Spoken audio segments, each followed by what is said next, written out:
smartphone, ça aura un coût... Mais non, est-ce que vous... Enfin, ils ont déjà difficile parfois à pouvoir s'appliquer sur les plateformes Internet.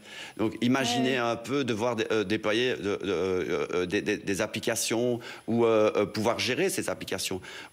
On n'est pas dans la réalité. Vous parlez des grosses structures. Moi, je parle du petit commerce. Et si vous mettez en avant les grosses structures, vous leur donnez la possibilité de pouvoir se mettre de nouveau vraiment en avant, vous détruisez le petit commerce. Est-ce que vous vous rendez compte? On me dit qu'il n'y a plus de faillite. Je suis d'accord.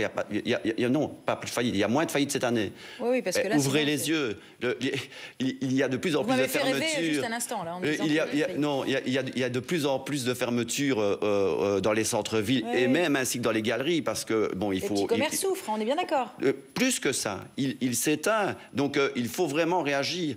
On est obligé de penser ouverture dominicale. On est obligé de penser toutes sortes de choses auxquelles on n'avait pas. Mais ça, c'est la conjoncture là que vous décrivez. Oui, tout à fait. Donc il ne faut pas de plus assommer le petit commerce. Il faut l'aider. Donc si demain, maintenant, justement dans tous ces partenaires qui ont des terminaux... Vous avez ce sentiment qu'on assomme les petits commerces, Julie? Écoutez, moi je suis pas la porte-parole des petits commerçants. Moi je suis la porte-parole des consommateurs et donc je reste vraiment sur mon point de vue. Je voudrais juste réagir par rapport à ce qui a été dit. Il y a des initiatives on a essayé de lancer notamment une carte qui s'appelait Payfair et qui justement chargeait des commissions beaucoup moins importantes mais qui rapportait moins aux banques.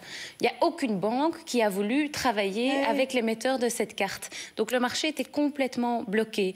Et donc maintenant qu'on va avoir ces plafonnements, on a la même réglementation qui s'applique pour tout le monde, c'est beaucoup plus bas et on va peut-être avoir des possibilités de nouvelles solutions de paiement qui coûteront moins cher aussi aux commerçants. Et donc ça, c'est vraiment un des objectifs de la réglementation.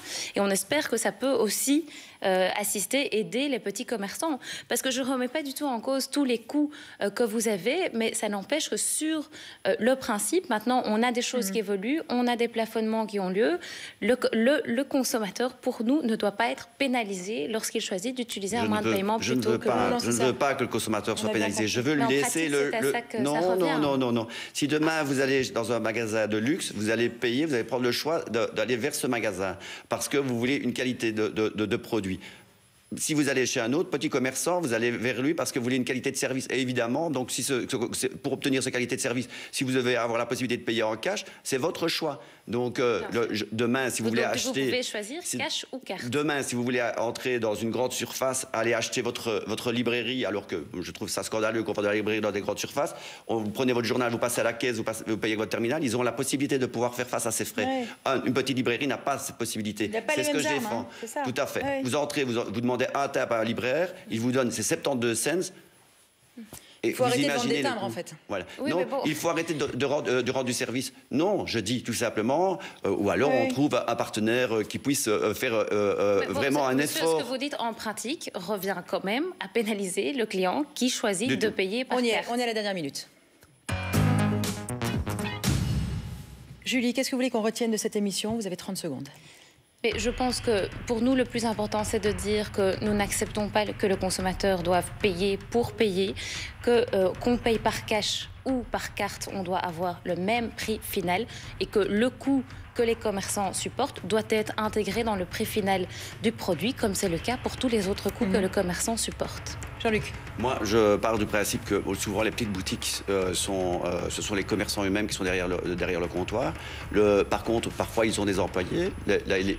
L'économie, pour l'instant, n'est pas florissante. Donc, ils doivent des fois faire une croix sur leurs employés qui, eux, sont consommateurs. Et à force d'ajouter comme ça des charges ou avoir une obligation de charge, on étouffe le petit commerce. On doit défendre le petit commerce parce que je pense que dans le futur, c'est vers ça que l'on va retourner. Mais on n'y est pas encore. Donc, il faut soutenir ceux qui sont toujours en place. Et quand je pense au coût des terminaux qui, pour moi, sincèrement, devraient être gratuits, dans un sens comme dans l'autre, puisque c'est un service bancaire, on paye assez de charges au niveau des banques que pour pouvoir se limiter au niveau des frais. Merci d'être venu débattre sur ce plateau. Merci à vous de votre fidélité. Tout de suite, c'est votre RTL Info, 13h, Olivier Skoniens. Bien sûr, j'aurai le plaisir de vous retrouver demain.